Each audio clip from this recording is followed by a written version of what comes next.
آج کافی دنوں بعد ریزورٹ کی کھڑکیوں پہ چمکیلی دھوپ نے دستک دی تھی۔ ونڈو پر کارٹن کے سرکنے کی وجہ سے دھوپ سیدھا اس کے چہرے پہ پڑتے ہوئے کاندھاری کی رخساروں کو جلا بخش رہی تھی۔ وہ ہونس ونڈو سے ٹیک لگا اسے دیکھ رہا تھا۔ رقدہ نے دھوپ سے بچنے کو ہاتھوں کو آڑ میں چہرہ لیتے کروٹ بدل لی تھی۔ وہ شرارت سے دوبارہ کارٹن گرا گیا۔ رقدہ کا چہرہ پرسکون ہوا تھا، پر زیادہ دیر نہیں۔ زمران نے پھر سے کارٹن اٹھا دیے اور کروٹ بدلنے کے باوجود روشنی اسے چبھنے لگی تھی۔ وہ نیند کے معاملے میں شاید زیادہ ڈھیٹ ثابت ہو رہی تھی۔ سنگرام ہاتھ میں پکڑا چائے کا کپ سائڈ ٹیبل پر رکھتے اس کے قریب آ بیٹھا تھا اور لب اس کے رخساروں پر رکھتے اپنی موجودگی کا احساس دیا۔ وہ تھوڑا سا کسمساتے ہوئے اپنی آنکھ کھول گئی تھی۔ کھلی آنکھوں سے ہاتھ پڑا سنگرام کا چہرہ چھوا تھا۔ گزری شب کی مہکتی کلیوں کا احساس سرسرایا تو وہ جھٹکا کھا کر اٹھ بیٹھی تھی۔ دوسری پل نظر جھکی تھی۔ وہ اس قابل کہاں تھی کہ سنگرام کے سامنے اٹھ بیٹھتی۔ اس نے رقدہ کا لال ہوتا چہرہ دیکھا تو ذرا جھک کر لب اس کے کپڑوں سے مبرا کندھے پر جمائے تھے۔ فریش ہو جاؤ من جانم، آج کا دن ہمارے لیے بہت اسپیشل ہے، اسے اسپیشل طریقے سے سیلیبریٹ کرنا چاہتا ہوں میں تمہارے ساتھ۔ وہ اس کا جھجک بھرا انداز سے محفوظ ہوا تھا۔ وہ اس کے اتنے پاس کھڑا تھا کہ اس کی گرم سانسوں کی تپش رقدہ کی پیٹھ سلکا رہی تھی۔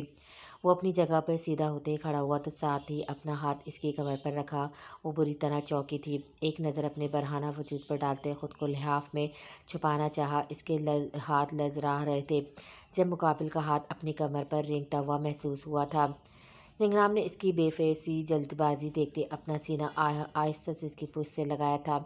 وہ جو مدھم ہوتی سانسوں سمیت اس کی انگلیاں کا گرم لمس برداشت کر رہی تھی، یکدم سانس روکے اس کی جان لیوا قربت محسوس کرنے لگی تھی۔ رات جو کچھ بھی ہوا جانم، یہ میرا پلان کبھی نہیں تھا، مگر تمہاری ایک غلطی بہت خوبصورت غلطی ثابت ہوئی۔ رقدہ نے آنکھیں میچ لیں جیسے وہ رات کا منظر یاد کرنا چاہتی ہو۔ اسے اپنے چہرے، ہونٹوں اور گردن پہ حدت کی لمس محسوس ہو رہا تھا۔ ویسے تو تم نے پہلے دن سے مجھے گھائل کر لیا تھا رقدہ، لیکن گزری شب تو مجھے تاعمر محبوب رہنے والی ہے، ہماری گولڈن نائٹ۔ سنگرام کی بات پر وہ سر تا پیر تک لرزی تھی۔ یہ اس سے کیا خطا سرز ہوئی تھی؟ وہ خود کو اتنا بے مول کیسے کر گئی آخر؟ اس نے شدت سے اپنے لب کاٹتے باہر خود کو لعنت ملامت کی۔ سنگرام جو اسے دیکھ رہا تھا، اس کی حرکت انکشش شہادت سے اس کے لبوں کو دانتوں کے قید سے چھڑاتے ہوئے اسے ایک جھٹکے سے اپنے سامنے کیا۔ رقدہ کا وجود ایک بار پھر سے اس عارضی ڈھال سے آزاد ہوا، جبکہ وہ ایک پل رکا تھا۔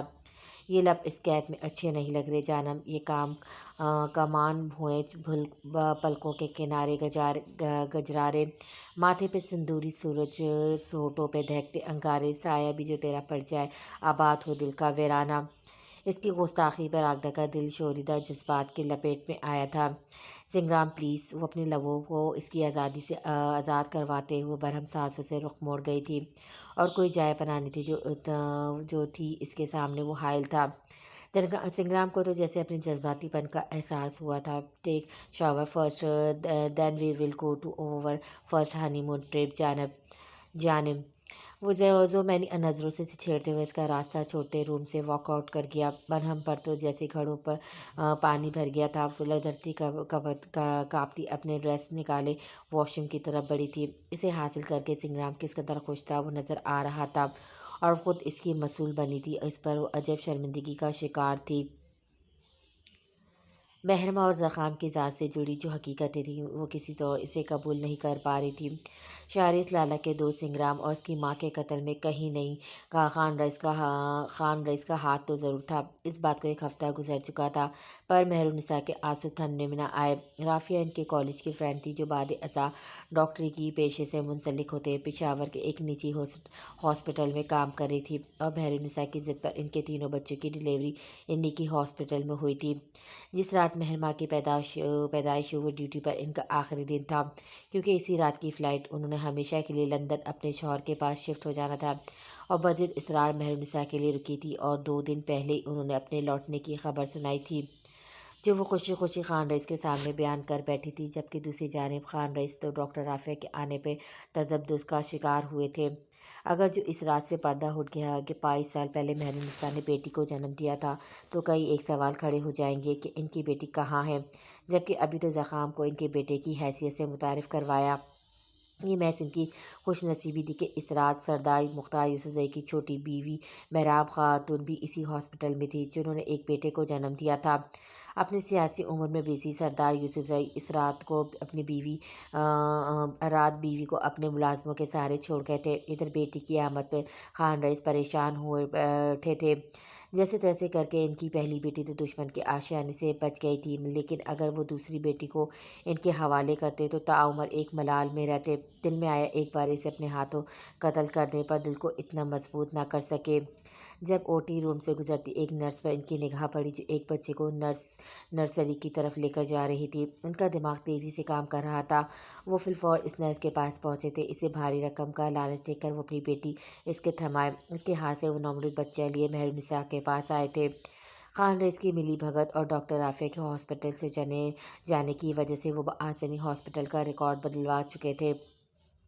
کتنی دیر ابہام میں مطلع رہنے کے بعد کئی ہاسپٹل انتظامیہ اس چیز پر ایکشن نہ لے رہے، وہ اس بچے کو چپکے سے اٹھائے ہاسپٹل سے باہر چلے آئے تھے اور پھر گاؤں کا رخ کرنے سے پہلے ایک بار اس نے اپنی بیٹی کو دیکھنا چاہا، آیا وہ کن لوگوں کے پاس چھوڑ آیا ہے۔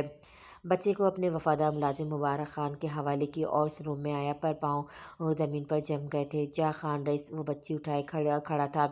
نرس نے چور نگاہوں سے خان رئیس کو دیکھا، جبکہ اس میں تو جیسے آگے بڑھنے کی سکت نہیں رہی تھی۔ وہ جس گھر سے اپنی بیٹی کو بچا رہا تھا، قدرت اسے پھر سے اسی در لے جا رہی تھی۔ وہ پسینہ پسینہ ہوتے جسم سے ہاسپٹل سے باہر آیا تھا۔ خان آپ ٹھیک تو ہے نا؟ مبارک خان اسے بے حال دیکھ کر فوراً اس کے پاس آیا تھا۔ مبارک خان قدرت نے مجھ سے عجیب انتقام لے لیا یار، وہ میری بیٹی۔ خان رئیس بہت جلد ہوتی سانسوں میں اسے اپنی چال بتائی جب وہ ایک پل کو دنگ رہ گیا تھا۔ پر خان آپ کی بیٹی کو سردار یوسفزئی اپنی بیٹی سمجھ کر لے جا رہا ہے، کوئی دید یا خون بہا نہیں۔ مبارک خان نے گویا تسلی کا پہلو بدلا تھا۔ لیکن اس کا بیٹا مبارک خان، اس کا بیٹا خون بہا میں جائے گا، مطلب ساری عمر وہ اپنے باپ کی غلامی میں رہے گا۔ اس وقت انہیں خوف خدا کا خیال ہے جب وہ دو ماؤں کی گود اجاڑ بیٹھے تھے۔ خاموشی کے علاوہ کوئی چارہ نہیں خان، ورنہ خون خرابے کی نئی جنگ چھڑ جائے گی۔ آپ کو کم سے کم یہ تسلی تو رہے گی آپ کی بیٹی محفوظ ہاتھوں میں رہے گی۔ مبارک خان کی تسلیوں پر وہ ایک بار پھر سے جی گڑا کر رہ گئے، لیکن شہر سے راستے کی طرف جاتے ہوئے وہ مبارک خان کو مہر ماں کی خیر و عافیت سے آگاہ کرنے کے لیے اسے سردار یوسف کی حویلی میں ملازمت پر راضی کر چکے تھے، جو پس پردہ خان رئیس کا مخبر بن کر رہتا۔ امتیاز یوسفزئی کی بیوی نے گاؤں کی دشمنیاں چھوڑ چھاڑ کے شہر میں اپنے بھائیوں کے پاس جا کر بسنے کا فیصلہ کیا تھا، تو کاکا جان اور مبارک خان کے ہاتھوں میں پلتا دید کا بچہ بھی مختار یوسفزئی کو سونپ دیا تھا۔ گزرتے وقت میں کئی بار وہ اپنی بیٹی شامین اور بیٹے شارس کے ہمراہ حویلی آتی رہتی تھی، جو زرخام کی ذات پر کئی سوال پوچھتے، آخر وہ کس کا بیٹا تھا جو یہاں رہتا ہے؟ ان سوالوں جوابوں سے تنگ آ کر زرخام کو 4 سال کی عمر میں ہی پتھروں کی توڑ پھوڑ پر لیبر کے ساتھ لگا دیا تھا۔ ننھے بچے کی دل برشتہ کرنے والی حالت جہاں آس پاس کے لوگوں کو تعصب میں مبتلا کرتی، وہیں خان رئیس تک اس کی درگو حالت کی کہانی اس کا سکون اڑا دیتی۔ ان کا احساس جرم انہیں سونے بھی نہیں دیتا۔ کئی بار جی اکڑا کر مختار یوسفزئی کو حقیقت سے آگاہ کرنے کا سوچا، مگر انہی دنوں یوسفزئی قبیلے کے ہاتھوں ان کے کزن کا قتل ہو گیا۔ تمام تر ہمدردیوں پر نفرت غالب آنے لگی تھی اور اس پر خون بہا میں قصاص کے بجائے چند پیسے لے کر مجرم کو معاف کر دیا تھا۔ کئی لوگ اسے اجزائے قبیلے کی بزدلی قرار دیتے تو ان کا خون کھول اٹھتا تھا۔ ان کے لیے ایک تشکر کا لمحہ یہ بھی تھا کہ ڈاکٹر رافعہ کا مہرالنساء سے کبھی رابطہ نہیں ہو سکا، اور وہیں یوسفزئی حویلی کی پل پل بدلتی صورتحال سے انہیں کسی اور سوچ پر گامزن کیا تھا۔ کچھ حالات اور کچھ ان کے وفادار مبارک خان کی مدد سے آج وہ اپنی بیٹی کو ہی نہیں بلکہ دشمنوں کو مات دینے کے لیے ان کا ہی مہرہ استعمال کر رہے تھے۔ یہ مجھے بھی چاہیے سنگرام۔ اس وقت وہ سیم اسٹریٹ میں شاپنگ کر رہے تھے۔ تکلف کی جو دیوار درمیان حائل تھی، اس کے بعد ہر منزل میں اسے سنگرامی چاہیے تھا اپنے سنگ۔ اسے اندازہ ہوتا ہے کہ اس رادختہ نے نیم بے ہوشی میں جو کچھ بولا تھا وہ اس کے دل کی ہی زبان تھا، جسے اس وقت وہ ایک شرٹ کی خاطر ڈٹ کر کھڑی تھی۔ اٹس لکس اسٹوپڈ رگدا، وہ جھنجھلایا تھا۔ یہ دراصل پرنٹڈ شرٹس کا اسٹال تھا جہاں اپنی پسند کے جملے یا تصاویر شرٹ پر آرڈر کر سکتے تھے۔ پلیز سنگرام، ایک اتنی خواہش نہیں پوری کر سکتے تم میری؟ وہ دکھی انداز میں بولی تھی۔ سنگرام نے گہری سانس بھرتے اسے آگے بڑھنے کی اجازت دی، جبکہ وہ انتہائی شوق سے اپنا من پسند لوگو اور جملہ لکھوانے میں مصروف تھی۔